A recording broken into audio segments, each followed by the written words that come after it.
의를 위하여 박해를 받은 자는 복이 있나니 천국이 그들의 것임이라. 사랑하는 성도 여러분, 안녕하세요. 오늘도 이 말씀의 시간에 참여하신 여러분 모두를 진심으로 환영합니다. 오늘도 하나님께서 허락하시는 이 안식일의 축복과 그리고 말씀의 은혜가 영상을 통해서 참여하는 성도님들의 마음마다 충만히 임하시게 되기를 간절히 소망합니다. 여러분들 아마도 이 세대 차이라는 말을 잘 아실 것입니다. 서로 다른 세대들 간의 사이에 있는 감정이나 가치관의 차이를 설명하는 단어입니다.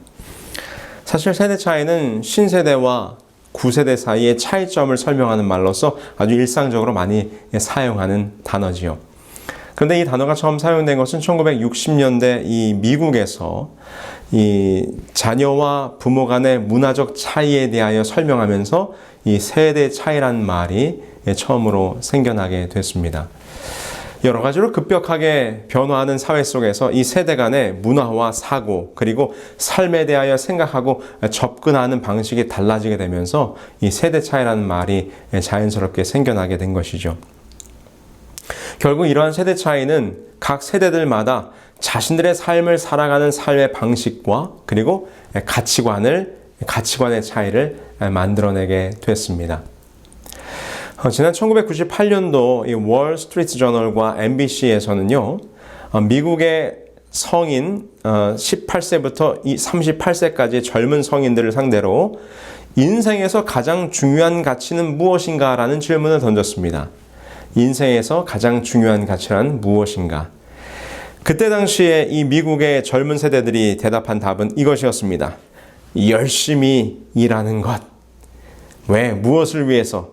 그것은 이 나라의 발전과 그리고 자기가 믿는 신앙과 그리고 가정을 이루어 아이를 낳고 가정을 이루며 살아가는 것이 중요한 것이라고 그들은 대답을 했습니다. 다시 말해서 국가와 신앙과 가정이라는 가치를 지키기 위하여 열심히 일한다. 그들은 그렇게 이야기를 했다는 것입니다. 그러므로 지금부터 약 20년 전에 미국의 젊은 세대들은 바로 이 국가 그리고 신앙과 가정이라고 하는 가치를 매우 소중하게 여겼다는 것을 우리는 볼 수 있지요. 근데 그로부터 약 21년이 지난 다음 우리 2019년에 똑같은 질문을 같은 연령대의 젊은 미국 세대들에게 질문을 하게 됩니다. 소위 말해서 밀레니얼 시대 혹은 Z세대라고 불리는 바로 이 젊은 세대들은 새로운 이 제너레이션들은 그 똑같은 질문에 대하여 뭐라고 답을 했을까요? 그 답변은 21년 전과는 사뭇 달랐습니다.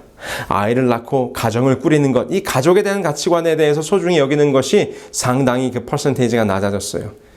당연히 애국심이나 나라를 위한 것이나 그리고 신앙을 지키며 살아간다고 하는 것이 중요하다고 답한 것도 20년 전보다는 굉장히 낮은 포인트로 그 포인트가 낮아졌다는 것입니다. 다시 말해서 이 가족과 신앙, 국가라고 하는 이 세 가지는 아주 미국인들에게는 전통적으로 이 미국 사회를 받쳐주고 있는 든든한 가치관의 보루라고 볼 수 있었는데, 그런데 이 가족과 신앙과 이 내 나라에 대한 자부심이 현재의 지금 젊은 세대들에게는 철저히 외면받고 있다고 하는 것이 바로 이 통계를 통해서 드러났다고 볼 수 있는 것입니다. 미국인들의 가치관과 정체성이 뚜렷하게 변화되고 있음을 우리는 보고 있는 것입니다. 이 설문조사 결과는 미국뿐만 아니라 이 서구 사회를 떠받쳐왔던 이 전통적인 가치관이 무너져 가고 있고 와해되어 가고 있다고 하는 것을 우리들에게 보여주고 있는 것이죠. 지금의 젊은 세대들은 또 다른 자신들만의 가치관을 새롭게 만들며 살아가고 있습니다. 그런데 우리 기성세대들은 그 젊은이들의 새로운 가치관을 잘 이해하지 못합니다.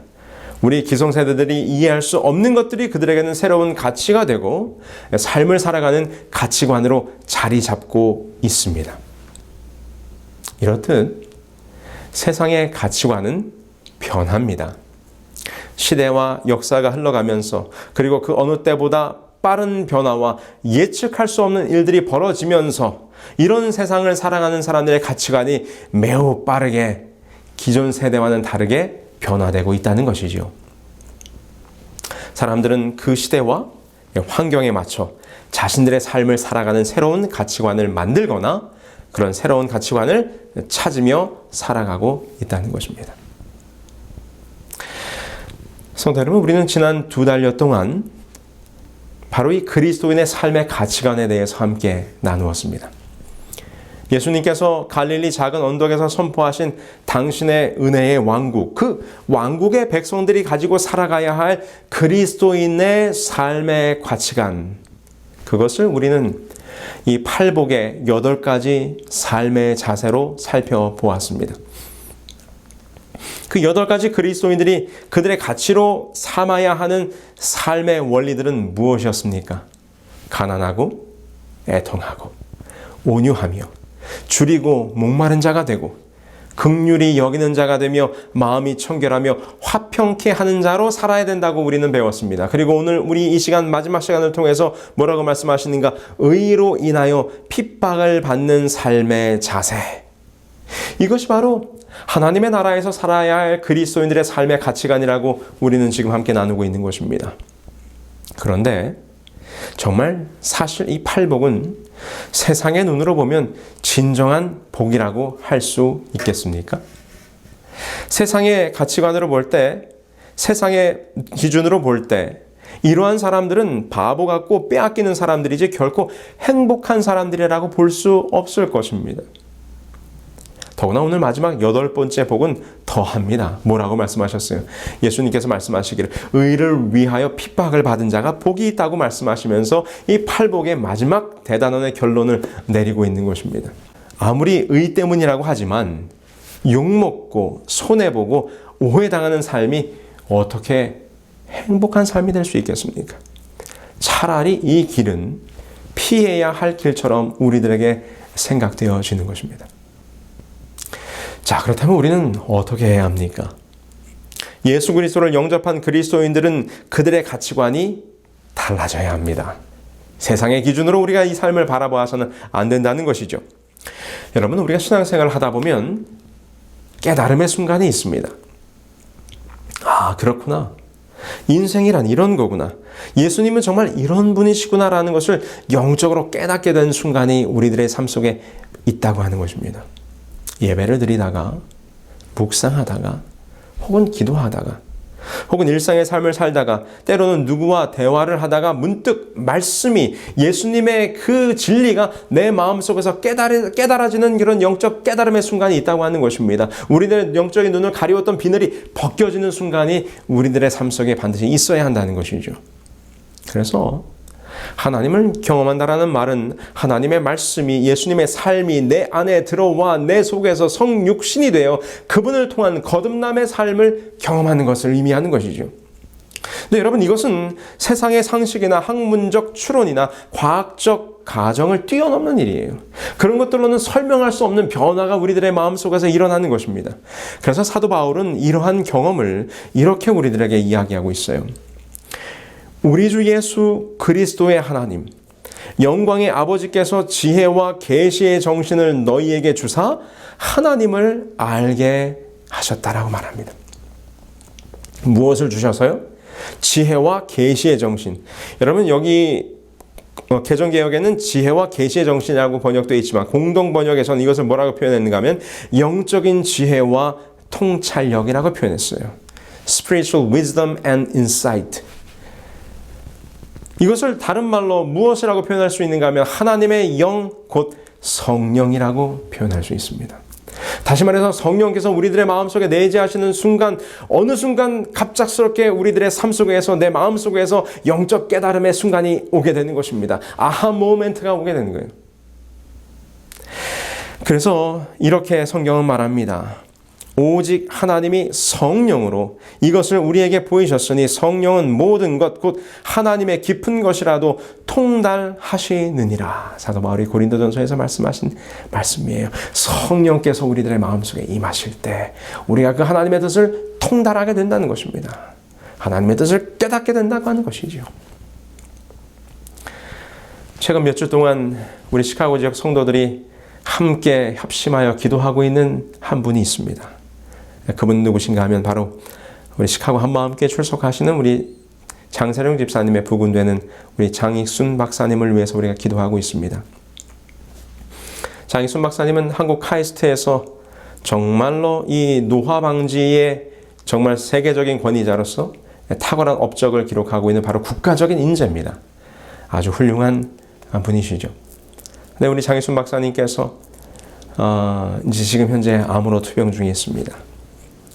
한 3주 전에 그의 아내이신 우리 장세령 집사님을 통해서 눈물의 전화를 받았어요. 이제 그 장희순 박사님의 때가 얼마 남지 않았다고 하는 그런 정말 충격적인 소식을 듣게 됐습니다. 즉시로 우리 교우들이 함께 기도하고 합심하여 기도하기로 하고 그 주말에 우리가 줌이라고 하는 화상 시스템을 통해서 우리가 서울 대학병원에 입원하고 있는 우리 장희순 박사님을 영상으로 방문하게 되었습니다. 우리 성도들이 돌아가면서 기도했고 말씀을 나누었고 그리고 찬양을 드리면서 우리 장희순 박사님에게 용기를 드렸어요. 그러면서 그 영상 방문 예배가 마쳐질 때쯤 이 장희순 박사님께서 이제 자신의 마음을 고백하셨습니다. 그때 우리는 모두 다 눈물을 흘렸어요. 장희순 박사님이 뭐라고 이야기했는가 하면, 목사님, 제가 너무 그동안 교만했습니다. 그리고 이제 이 모든 것을 다 내려놓기로 결심합니다. 그러면서 그 장 박사님이 내가 너무 그동안 교만했다고 하는 말씀을 하시면서 눈물을 펑펑 쏟으시는 거예요. 그렇게 우리 교우들이 함께 화상 방문을 마치고 지난 2주 동안 저는 매일 아침마다 우리 시간을 정하여 우리 장 박사님과 화상을 통해 함께 말씀을 나누고 있습니다. 그런데 사실 제가 장 박사님을 말씀으로 위로하는 시간이 되어야 할 텐데 오히려 그 매일 아침 제가 장 박사님과 화상을 통하여 방문하는 그 시간이 오히려 저에게 큰 은혜가 됩니다. 왜냐하면 매일매일 화상 방문을 통해서 나누는 말씀들이 그 장희순 박사님의 말씀 속에서 매일매일 아름다운 신앙의 고백이 나오기 때문이에요. 그는 매일 말합니다. 목사님, 저는 이제 완전히 내려놓았습니다. 여호와께서 하실 것을 믿습니다. 저는 정말 아무것도 할 수 없는 인간임을 고백합니다. 그리고 제가 하나님의 말씀으로 권면할 때마다 그의 입에서 끊임없이 아멘, 아멘이라고 하는 놀라운 신앙의 고백이 나오는 것을 제가 보게 됩니다. 그가 어릴 적에 침례를 받고 신앙 안에서 자라긴 했지만 장희순 박사님은 그의 젊은 시절을 또 그의 삶을 그의 연구에 몰두하며 살면서 하나님을 떠나는 삶을 좀 살으셨어요. 그러나 그가 믿어왔던, 그가 의지해왔던 모든 것들을 내려놓고 오로지 하나님만을 의지하기로 결심했어요. 그가 이제 세상을 바라보는 눈이, 그의 삶의 가치관이 완전히 달라졌습니다. 사랑하는 성도 여러분, 오늘 우리에게 이와 같은 영적 깨달음의 순간, 그래서 그 성령의 능력으로 말미암아 우리가 세상을 바라보는 관점이, 그 가치관이 완전히 달라지는 경험들이 일어나야 한다는 것입니다. 여러분들이 살아가는 여러분들의 인생의 가치관은 무엇입니까? 우리는 이런 질문을 통해서 내 가치관이 무엇인지를 생각해 볼 수 있어요. 여러분은 무엇을 위하여 사십니까? 무엇이 세상에서 제일 좋으십니까? 무엇을 하셔야 여러분 행복하십니까? 여러분, 무엇이 여러분들의 삶의 자랑거리이십니까? 이 모든 질문은 바로 내가 세상을 살아가는 가치관이 무엇이냐에 따라서 달라지게 될 것입니다. 우리가 흔한 비유지만 돼지에게 진주와 썩은 사과를 던져주면 돼지는 어떻게 합니까? 그에게 던져진 진주가 귀한 보화인 것을 돼지는 알지 못해요. 그것을 발로 짓밟고 무엇을 먹습니까? 돼지는 썩은 사과를 먹느라 정신이 없을 것입니다. 왜 돼지가 그렇게 행동합니까? 다른 이유가 없어요. 다른 것이 설명할 이유가 없어요. 그 돼지는 그저 자기가 돼지이기 때문이에요. 그 돼지에게는 진주가 아무런 의미가 없는 것이죠. 그저 자기의 배를 채울 썩은 사과가 더 중요한 것입니다. 여러분, 2살배기 어린아이에게 100불짜리 캐시와 사탕 하나를 쥐어준다고 생각해 보십시다. 그 2살짜리 어린 아기는 당연히 그 둘 중에 무엇을 집게 될까요? 당연히 사탕을 잡습니다. 아직 100불이라고 하는 그 종이돈의 가치를 이해하지 못하기 때문이에요. 그런데 그 아이가 자라서 약 10살 이후가 된다면, 돈의 가치를 알고 나면 사탕보다는 그는 무엇을 선택할까요? 100불짜리 캐시를 잡을 것입니다. 왜? 그 돈으로는 얼마든지 사탕을 살 수 있다는 것을 그가 깨닫게 되기 때문입니다. 가치를 좀 더 제대로 평가할 줄 아는 능력이 생기면서 그 어린아이의 가치관이 바뀌기 때문입니다. 이 세상을 살아가는 사람들이 저마다의 가치관을 가지고 살아갑니다. 어떤 사람들은 명예를 가치 있게 여기는 사람들이 있어요. 어떤 사람들은 자존심이 그들의 가치관인 사람도 있고, 어떤 사람은 권력이 인생의 목표인 사람들이 있습니다. 어떤 이는 돈과 재물이 그 인생의 목표인 사람들이 있어요. 그래서 돈을 사랑합니다. 돈을 더 가지기 위해서, 그래서 때로는 사람들을 배신하고 신의를 저버리고 돈 때문에 거짓말을 하며 인생을 살아가는 사람들이 있다는 것입니다. 어디예요? 저 세상의 가치관을 가지고 살아가는 사람들 가운데 말입니다.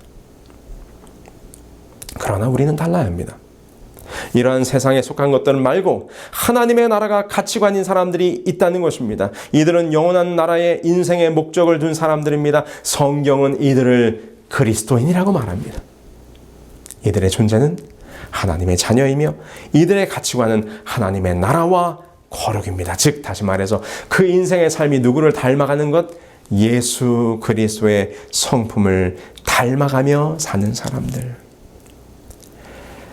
그래서 오늘 주님께서 우리에게 주신 팔복의 가치, 그리스도인으로서 살아가는 8가지 삶의 자세가 바로 오늘 우리의 인생의 가치관이 되어야 한다는 것입니다. 여러분들의 삶의 가치관이 성령님을 통하여 변화함을 받아 오늘 주께서 주시는 이 팔복의 아름다운 축복의 가치가 우리 인생을 살아가는 저와 여러분들의 삶의 가치관이 되기를 간절히 소망합니다. 오늘 마지막으로 8번째, 예수님께서는 무슨 가치를 우리들에게 말씀하시는가? 의를 위하여 박해를 받은 자는 복이 있나니 그들이 무엇을 얻게 될 것이라고요? 천국이 그들의 것임이라고요. 팔복의 8가지 복 중에 이 마지막은 의를 위하여 박해를 받은 자에게 주어지는 축복입니다. 지금껏 7가지의 복들이 모두 세상의 가치와는 정반대의 상반되는 것들이었지만 이 말씀은, 특별히 8번째 말씀은 오늘을 사는 우리들에게 매우 역설적이고도 역설적인 말씀입니다. 왜 그렇습니까? 여러분, 사실 우리가 예수님을 믿으면서 기대하는 것이 있습니다. 여러분들은 신앙을 하면서 예수님을 믿는다고 하는 믿음을 가지고 살아가면서 무엇을 기대합니까? 우리가 저는 이런 것을 원합니다라고 말하기 어렵다 할지라도 우리가 누군가에게 예수님을 소개하고 전도하면서 이런 말들을 합니다. 무슨 말을 합니까? 물론 사람들로 하여금 교회에 나오기 위하여 우리가 좋은 말들을 하기 위해서 이런 말을 하는 것도 있지만 사실 그 속에 우리들의 기대도 담겨 있다고 생각합니다. 뭐라고 우리가 이야기해요? 네, 안무개 씨, 예수님을 믿으면 참 좋아요. 혼자 있어봤자 뭐해요? 교회에 좋은 분들이 많아요. 우리 교회 좀 오세요. 아이들에게도 좋고 이민생활에도 도움이 되고 그것만이 아니죠. 예수님을 믿으면 예수님께서 우리들의 모든 문제를 해결해 주세요. 집의 문제도 있잖아요. 아이들의 문제도 있고 병도 낫게 될 거고 우환도 사라지게 될 거고 가정도 하는 비즈니스도 다 축복을 받을 거예요. 예수님 믿으면 뭐 받아요? 복 받는 거예요. 다 잘 될 거예요. 우리가 이런 말로 사람들에게 예수님을 소개할 때 우리들이 복을 받는다는 이야기를 합니다. 우리는 예수님을 통해 큰 영광과 명예는 아닐지라도 적어도 우리들의 삶의 안전과 안정, 그리고 성공과 평안에 대한 기대를 가지고 살아가는 것이 솔직한 우리들의 마음의 고백입니다. 그런데 오늘 주님께서는 이 팔복의 마지막 8번째를 이야기하시면서 정반대의 말씀을 하시는 것입니다. 뭐라고 말씀하셨어요? 그리스도인의 삶이란 꽃길이 아니라 고난의 길이라는 것입니다. 영감의 글 산상수훈에서 이렇게 우리들에게 고면합니다. 예수께서는 당신을 따르는 자들에게 세상의 영광과 부를 얻고 시련이 없는 생애를 맞게 될 것이라는 희망을 제시하시는 대신에 세상이 그들을 알지 못함으로 말미암아 주님과 함께 극기와 굴욕의 길을 걷는 특권을 가질 것이라고 말씀하신다. 주님과 함께 걷는 극기와 굴욕의 길, 그 고난의 길이 우리에게 특권이 되신다고 말씀하고 있는 것입니다. 여러분, 이것을 어떻게 우리가 받아들여야 하겠습니까? 여기 핍박을 받는다라고 할 때 이 핍박의 의미는 까닭없이 고난을 받는다라는 그런 의미를 가지고 있어요. 왜 우리가 고난을 받는가? 다양한 이유를 통해서 우리는 하나님을 믿는 자로 살아갈 때 고난을 받습니다. 하나님의 계명을 지킴으로 고통을 당합니다. 우상에게 절하거나 불의와 타협하기를 거부한 일 때문에 고통을 당합니다. 하나님의 나라와 복음의 확장을 위해 전도하다가 우리는 고초를 당하기도 합니다. 예수님 때문에, 예수님을 믿는다는 것 때문에, 그리스도인으로 신앙을 지키며 살아가는 것 때문에 우리들의 명예가 실추되기도 하고, 사회적으로, 정치적으로, 경제적으로 통제를 받으며 손해를 보며 살기도 합니다. 이러한 모든 것들, 예수님을 믿는다는 것 때문에 우리가 당하는 손해와 오해와 피해와 손실들, 이런 모든 것들이 바로 이 핍박의 의미 속에 담겨 있는 것이죠. 다시 말해서 천국을 위해 세상을 포기하는 과정에서 경험하는 모든 박해를 의미하는 것입니다. 그래서 사도 바울은 하나님 나라에 들어가려면 많은 환난을 겪어야 될 것이라고 이미 우리들에게 권면하고 계셨어요. 사도행전 14장 22절에 이렇게 말씀하셨습니다. 제자들의 마음을 굳게 하여 이 믿음에 머물러 있으라 권하고, 또 우리가 하나님의 나라에 들어가려면 많은 환난을 겪어야 할 것이라 하고. 작년 한국에서 우리 재림 청년 대회라고 하는 큰 청년들 집회가 있었습니다. 그때 삼육대학교 대강당에서는 특별한 한 드라마가 공연으로 소개되었어요.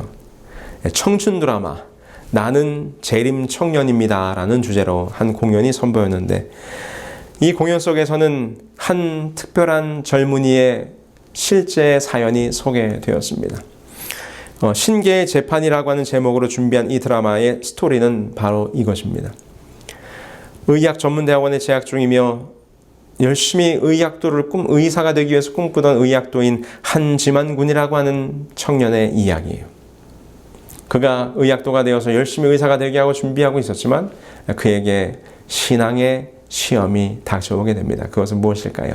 바로 학교에서 보는 모든 시험들의 이 안식일 시험이 걸리게 된 것입니다.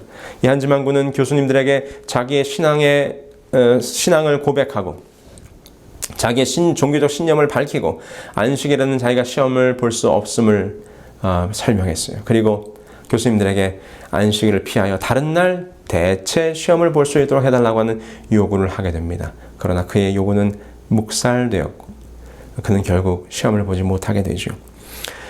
그래서 그는 끝내 자신의 권리가 손해를 볼 수밖에 없는 상황 속에서 이것을 법정의 문제로 이끌고 가게 됩니다. 그러면서 학교를 상대로 소송을 진행했어요. 그러나 기대와는 달리 1심에서 패소하게 됩니다. 그러나 그는 크게 낙담했지만 여러 선배들과 여러 도움의 손길들과 함께 힘을 합쳐서 다시 한번 상고하게 되고 드디어 고등법원에서 이런 판결을 받게 됩니다. 1심 판결을 취소하고 학교는 토요일에 응시하지 못한 학생을 위해 추가적으로 시험을 볼 수 있는 방안을 마련하라 라고 하는 판결과 함께 한지만 군이 승소하게 됩니다. 이후에 학교에서 제3심 대법원에 이것에 대하여 다시 상고를 하게 됐지만 대법원에서는 이것을 기각하게 되면서 바로 이 한지만 군이 이 학교로부터 안식일 이외에 다른 날짜에 시험을 볼 수 있는 그런 배려를 받을 수 있는 법적 판결을 얻게 되었습니다. 바로 그 2년간의 법정 싸움에 대한 이야기를 다룬 이야기가 바로 이 신계의 재판이라고 하는 드라마를 통해서 많은 청년들에게 공연으로 소개가 되었어요. 이 당사자인 한지만 군은 다음과 같이 인터뷰했습니다. 소송은 총 2년이 걸렸습니다. 돌이켜보면 참 힘든 시간이었습니다. 그러나 하나님께서 함께 하셨다는 기쁨을 맛볼 수 있었습니다. 저는 결코 특별한 사람이 아닙니다. 똑같이 흔들리고 무너지고 나약합니다. 그러나 하나님께서 신앙이 무엇인지 깊이 생각할 수 있는 기회를 저에게 주셨다라고 생각합니다. 그러면서 그는 이어서 말하기를 이렇게 말합니다.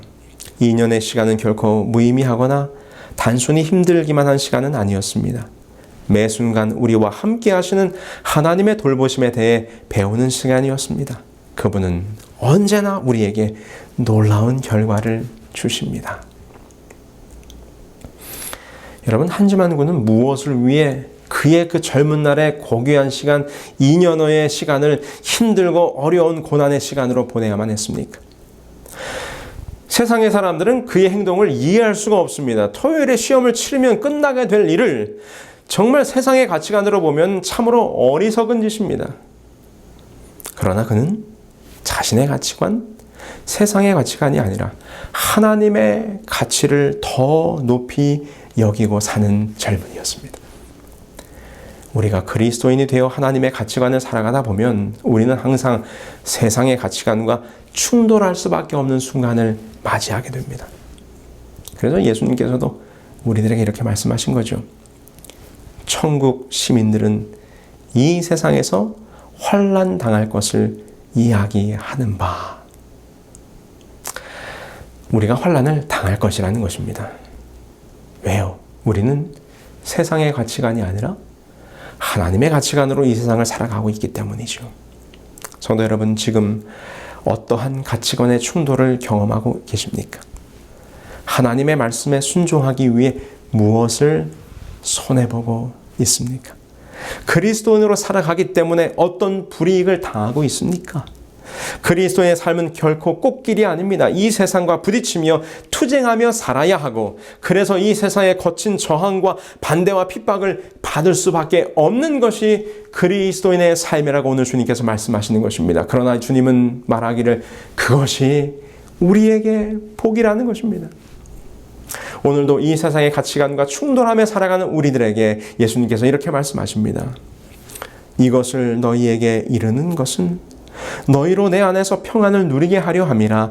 세상에서는 너희가 환난을 당하나 담대하라. 내가 세상을 이기었노라. 세상을 이기신 우리 주님께서 우리를 이 환난과 박해와 억울함에서 구원해 내실 것입니다. 너희들 내 뜻대로 살기 위해서 이 세상에서 얼마나 고생하느냐. 나의 가치관을 가지고, 하늘의 가치관을 가지고 살아가기 위해서 얼마나 이 세상 사람들과 부딪히며 살아가고 있느냐. 그러나 환난과 고통과 어려움과 손해와 불이익이 온다 할지라도 걱정하지 마라. 내가 이 모든 환난과 싸워 이기었노라. 그 이기신 예수님께서 오늘 여러분들의 삶 속에 신앙 때문에 어려움과 고통을 당하고 있으십니까? 이 세상에서 우리가 생각지 못한 박해를 경험하고 있으십니까? 손해를 경험하고 있으십니까? 염려하지 않으시게 되길 바랍니다. 그 모든 것을 싸워 이기신 우리 주님께서 저와 여러분들과 함께 하실 것입니다. 우리 주님의 그 약속하심을 굳건히 믿으시는 저와 여러분들이 되기를 간절히 소망합니다. 그렇다면 성도 여러분, 왜 의인들은 핍박을 당하는 것일까요? 여러분, 사람들이 착한 사람을 좋아할까요? 미워할까요? 착하고 선한 사람을 좋아하는 것이 당연할 거라고 우리가 생각하지만 이상하게도 세상은 그렇지 않습니다. 오히려 착하고 선한 사람들이 많은 사람들로부터 미움을 받습니다. 여러분 한번 이렇게 생각해 보실까요? 같은 직장에서 일하는 동료 가운데 한 친구가 있습니다. 그는 매우 착하고 선하고 정직한 사람이에요. 그래서 항상 직장 상사로부터 칭찬을 받습니다. 그는 상사의 오더에 한 번도 노라고 거절하는 법이 없습니다. 그는 근무 시간에 농땡이를 피우거나 노닥거리지도 않고 항상 성실합니다. 그는 회사의 경비를 사용할 때도 단 1불도 허투루 쓰지 않고 정직하게 결산을 합니다. 여러분, 그런데 이상하게도 그는 같은 동료들로부터는 따돌림을 받습니다. 미움을 받습니다. 그렇다고 그가 혼자 잘난 척을 하는 것도 아니에요. 그는 친구들에게도 항상 성실하게 대합니다. 그럼에도 불구하고 그는 미움을 받습니다. 왜 그럴까요? 왜 그 착하고 성실한 사람이 미움을 받을까요? 성경 요한일서에서는 그것을 이렇게 설명합니다. 요한일서 3장 12절에 기록하기를 가인같이 하지 말라. 그는 악한 자에게 속하여 그 아우를 죽였으니 어떤 이유로 죽였느냐? 자기의 행위는 악하고 그의 아우의 행위는 의로움이라. 여기 보면 왜 착한 사람들의 미움을 받을 수밖에 없는가에 대한 설명을 잘 해주고 있어요. 가인과 아벨의 이야기를 통해서 말이죠. 가인이 그의 아우 아벨을 죽인 이유가 무엇이라고 설명합니까? 아우의 행위가 의로웠기 때문이라고요. 이게 무슨 말이에요? 여러분, 의인의 삶은 어쩔 수 없이 악한 사람들의 악한 행동을 드러나게 합니다. 여기 이렇게 말씀하고 있어요. 각 시대를 통하여 악인들은 그들보다 더 나은 자들을 미워해왔다. 아벨의 순종과 확고부동한 신앙의 생활은 가인에게 끊임없는 견책이었다.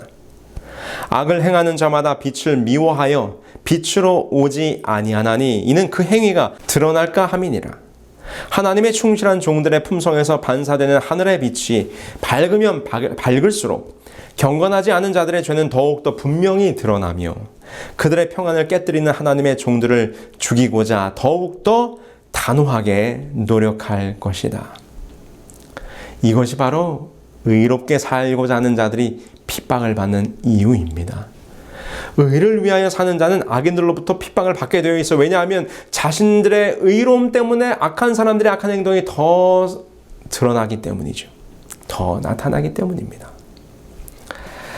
죄가 들어온 이래 그리스도와 사단, 천국과 세상, 그리고 하나님을 섬기는 자들과 사단을 섬기는 자들은 창세기 3장 15절에 기록하기를 서로 원수가 되었다라고 설명합니다. 그리고 이 의에 대한 공격은 그 죄악이 시작된 태초로부터 지금까지 끊임없이 이어져 오고 있는 것이지요. 그래서 예수님과 사도 바울께서 오늘 우리들에게 이렇게 말씀하십니다. 세상이 너희를 미워하면 너희보다 먼저 나를 미워한 줄 알라. 너희가 세상에 속하였으면 세상이 자기의 것을 사랑할 것이나 너희는 세상에 속한 자가 아니요 도리어 내가 너희를 세상에서 택하였기 때문에 세상이 너희를 미워하느니라. 내가 너희에게 종이 주인보다 더 크지 못하다 한 말을 기억하라. 사람들이 나를 박해하였은즉 너희도 박해할 것이요 내 말을 지켰은즉 너희 말도 지킬 것이다. 예수님께서 내가 박해를 받았으니 나를 따르는 너희들도 박해를 받을 것이라고 말씀하고 있는 것입니다. 사도 바울은 뭐라고 말하는가? 디모데후서 3장 12절에 무릇 그리스도 예수 안에서 경건하게 살고자 하는 자는 핍박을 받을 것이라고 말씀하고 있는 것입니다. 그러므로 하나님의 참된 신앙을 지키고자 열심으로 살아가는 우리들에게 환난과 고통과 고난이 있다면 사실 우리는 이것으로 인하여 기뻐해야 합니다. 이것이야말로 우리가 역설적으로 기뻐해야 할 이유가 되는 것이에요. 왜 그렇습니까? 그 의미가 뭐예요? 나에게 환난이 있다는 의미가 뭐예요? 그것은 내가 지금 하나님의 편에, 의의 편에 서 있다는 또 다른 증거이기 때문입니다. 내가 지금 의를 위하여 살아가고 있다고 하는 의미이기 때문입니다. 여러분, 사단은 절대 자신의 손아귀에 있는 사람들은 핍박하지 않아요. 왜? 그들은 이미 멸망의 구렁텅이에 속해 있는 사람들이기 때문에 사단은 절대적으로 의의 편에 서 있는 자들을 공격합니다. 왜요? 그들을 악으로 넘어뜨려야 하기 때문이죠. 오늘 여러분들에게 시험과 고난과 고통이 있다면 그것은 축복입니다. 내가 하나님의 의를 위하여 받는 고난이라면 나는 그 축복이 바로 내가 하나님의 의의 편에 서 있다고 하는 또 다른 증거요, 또한 축복이기 때문입니다. 성도 여러분, 바로 의를 위하여 핍박을 받은 자가 받을 축복에 대해서 예수님은 이렇게 말씀하셨어요. 의를 위하여 핍박을 받을 자들이 받을 축복은 천국이 저희 것이라는 것이죠. 요한은 이 장면을 뚜렷이 봅니다. 요한계시록 7장 14절로 15절에 보면 이는 큰 환난에서 나오는 자들인데 어린 양의 피에 그 옷을 씻어 희게 하였느니라. 그러므로 그들이 하나님의 보호자에 앉고 그의 성전에서 밤낮 하나님을 섬김에 보호자에 앉으신 이가 그들 위에 장막을 치신다라고 기록합니다.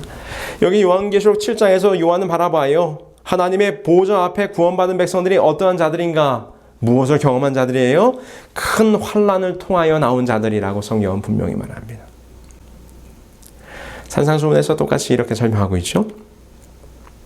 하나님의 영광 곧 그분의 품성은 당신께서 택하신 자들에 의해 시련과 핍박을 통해 나타난다. 세상의 미움과 핍박을 받는 하나님의 교회는 그리스도의 학교에서 고난을 받고 훈련을 받게 된다. 그들은 세상의 좁은 길을 걸으며 고난의 도가니에서 정결하게 된다. 그들은 그리스도를 따르는 동안 쓰라린 투쟁을 경험한다. 그들은 그 길을 감내해야 하며 처절한 실망을 맛보기도 한다. 그러나 그들의 고통스러운 경험은 죄의식을 일깨워주고 죄로 인한 피해를 그들에게 가르쳐주므로 그들은 죄를 가증하게 보게 된다. 그리스도의 고난에 동참하는 자가 되므로 그들은 그분의 영광에 참여하는 자가 될 것이다. 여러분, 그래서 우리가 신앙으로 말미암아 당하는 고통과 고난으로 인하여 기뻐해야 합니다. 그리고 그 고난을 기쁨으로 승화시킬 줄 알아야 합니다. 고린도후서 4장 17절에 이렇게 말씀하고 있어요. 우리의 잠시 받는 환난에 경한 것이 지극히 크고 영원한 영광에 중한 것을 우리에게 이루게 함이니. 지금 바울이 뭐라고 이야기하고 있습니까? 현재의 고난과 장래의 영광을 서로 비교하고 있어요. 사실 여러분, 누구보다도 이 고난의 실체를 잘 아는 사람이 바울입니다. 왜요? 그는 자신이 엄청난 고난을 겪어왔기 때문이죠. 그가 어떠한 고난을 받았는가? 고린도후서에 그가 이렇게 자신이 받았던 고난에 대해서 하나하나 열거하고 있습니다. 여러분 한번 들어보실까요? 저희가 그리스도의 일꾼이냐 정신없는 말을 하거니와 나도 더욱 그러하도다. 내가 수고를 넘치도록 하고 옥에 갇히기도 더 많이 하고 매도 수없이 맞고 여러 번 죽을 뻔하였으니 유대인들에게 40에 한한 감한매를 5번 맞았으며 3번 태장으로 맞고 1번 돌로 맞고 3번 파선하는데 일주야를 기품에서 지냈으며 여러 번 여행에 강의 위험과 강도의 위험과 동족의 위험과 이방인의 위험과 시내의 위험과 광야의 위험과 바다의 위험과 거짓 형제 중의 위험을 당하고 또 수고하며 애쓰고 여러 번 자지 못하고 줄이며 목마르고 여러 번 굶고 춥고 헐벗었었노라. 여러분, 얼마나 많은 그가 고난과 어초를 당했습니까? 지금 바울은 저울을 갖다 놓고요, 현재의 고난을 하나씩 올려놓는 것입니다. 춥기도 하고 배고프기도 하고 매 맞기도 하고 죽을 뻔한 고백 경험도 하고 돌에 맞기도 하고 채찍에 맞기도 하고 풍랑에 떠내려가기도 하고 수많은 고난들을 저울의 한쪽에 올려놨어요. 얼마나 많은 고난들이 그 저울의 한쪽에 담겨져 있습니까? 그리고 그 다른 한편에 사도 바울은 말합니다. 그러나 장래에 받을 영광이 무엇인가? 그 장래에 받을 영광을 다른 한편에 다 올려놓았어요. 서로 비교하기 위함이었습니다. 그때 그의 고백이 무엇이었습니까? 현재의 고난은 장래의 영광에 비해 너무나도 경하다는 것입니다. 가볍다는 것입니다. 그래서 이 둘을 저울에 올려놓자마자 아무리 자기가 많은 고난 고초를 당했어도 이것은 너무 가벼워서 하나님의 영광의 그 놀라운 축복 앞에 아무것도 아닌 것입니다. 저울이 기우는 것입니다. 비교할 상대가 되지 못한다고 하는 것입니다. 여러분, 그렇습니다. 고난은 경한 것입니다. 영광은 중한 것입니다. 고난은 일시적인 것이나 우리가 누릴 축복은 영원한 것입니다. 여러분, 고난은 이 땅에서 받는 것입니다. 그러나 영광은 영원한 하늘에서 받는 것입니다. 고난은 사람에게서 오는 것이지만 영광은 하나님에게서 오는 것입니다. 그래서 사도 바울이 이렇게 얘기했어요. 생각건대 현재의 고난은 장차 우리에게 나타날 영광과 좋게 비교할 수 없도다. 비교할 수 없도다. 오늘 내가 당하는 고통과 고통이 고난과 고통이 아무리 크고 중한 것처럼 보여도 우리가 누릴 하늘의 영광에 비하면 아무것도 아니라는 것입니다.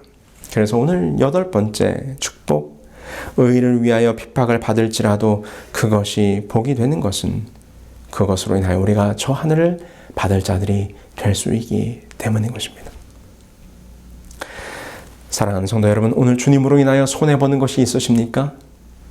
기뻐하시게 되길 바랍니다. 오늘 성경의 말씀에 순종함으로 피해를 보는 것이 있으십니까? 기뻐하시게 되길 바랍니다. 그리스도인으로서 살아가는 것이 힘들고 어려우십니까? 기뻐하시기 바랍니다. 예수님을 따라가는 인생길이 고되십니까? 오히려 기뻐하시게 되길 바랍니다. 주님을 따라가는 인생길, 그 끝에는 이 땅에서는 무엇으로도 비교할 수 없는 하늘의 영광이, 저 천국의 소망이 우리에게 주어져 있기 때문입니다. 주께서 주신 그리스도인의 삶의 가치, 이 팔복의 가치관을 따라 살아가심으로 약속된 그 모든 축복을 받아 누리시는 저와 여러분들이 되길 간절히 소망하면서 오늘 준비된 말씀을 마치겠습니다.